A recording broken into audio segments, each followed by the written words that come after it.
I can say that I'm speaking on behalf of our entire board. We are very proud to be the custodians of the very generous gift that John R. O'Shea gave to this community.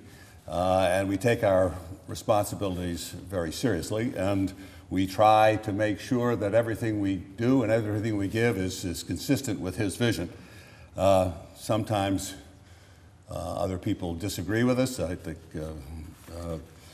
Mr. Joya took some criticism recently for some of his efforts, but I think that generally speaking, the O'Shea Foundation has a great reputation. And I think that we are especially proud of our involvement with the Buffalo Niagara Medical Campus, and I believe that John R. O'Shea would very much endorse what we have done, what you have done, because he was a real citizen of Buffalo. He was committed to this community, and he obviously put his money where his mouth was by leaving what is now almost $300 million for the good of this community.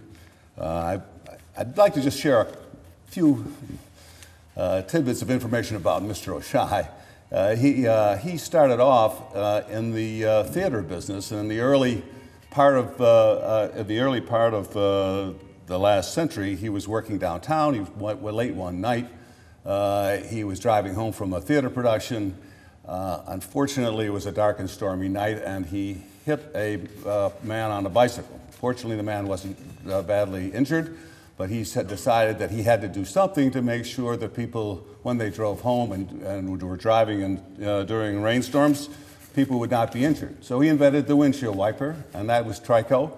And the fact that the Buffalo Niagara Medical Campus occupies the Innovation Center, and eventually the large Trico building would be part of this campus, I think is certainly very appropriate, and I think is something that, as I say, he would be very proud of.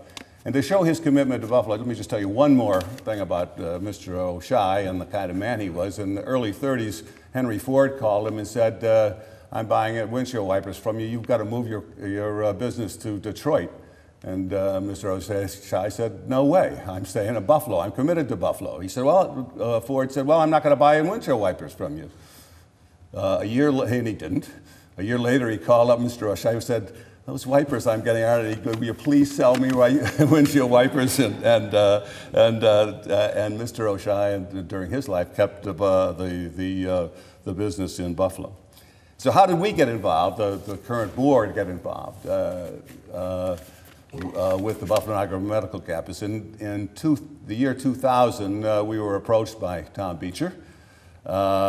We were aware that there had been efforts in the past for collaborative projects in what is now the Medical Center, but those had not been successful.